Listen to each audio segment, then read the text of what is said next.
ضربة معلم.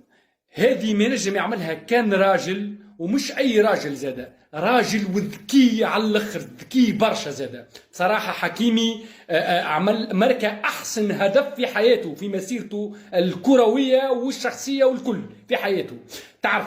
تعرفوا الناس الكل اللي حكيمي عنده قضيه اطلاق مع مرته في المحكمه في فرنسا على خلفيه البنيه اللي اتهمت حكيمي بالاغتصاب، وطلعت كلها حكايه ملفقه وما فما منها حتى شيء.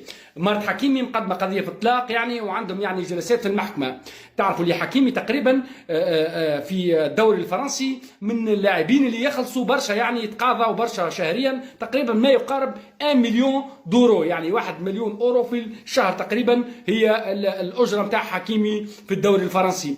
وتعرفوا اللي حكيمي يعني في قضيته مع مرته في فرنسا، تعرفوا الزواج يعني في فرنسا والقوانين الفرنسيه يعني الاشتراك في الملكيه، وتعرفوا شيء هذايا.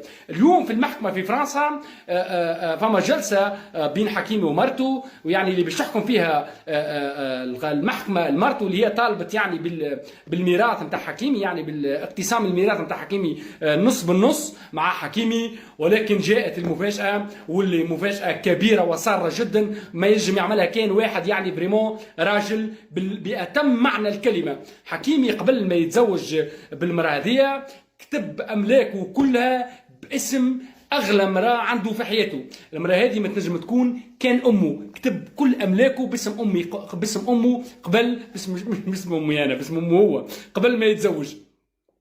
واليوم في المحكمه جاوا يشوفوا يعني في حكيمي شنو عنده. طلع حكيمي ما عنده حتى حاجه باسمه، ما عندوش ولا اورو واحد باسمه، كل شيء باسم امه.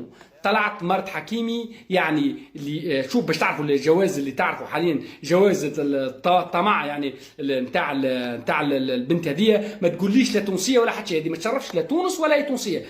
تونسيات ولا بنات بلادي اللي هما بنات الاصل وكذا، ما عندناش منها نوعيه. اقوى ريمونتادا في التاريخ كله. طبعا كلنا عارفين في قانون اوروبا ثروه الرجل تقسم النص للرجل والنص الثاني للانثى، وعلى هيك اغلب المشاهير في اوروبا ما بيتزوجوا، ومنهم كريستيانو رونالدو.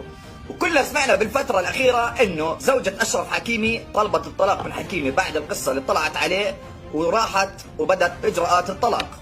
لكن انصدمت برد المحكمة عليها لما حكوا لها إنه ما في أي شيء مسجل بسجلات البنكية لأشرف حكيمي.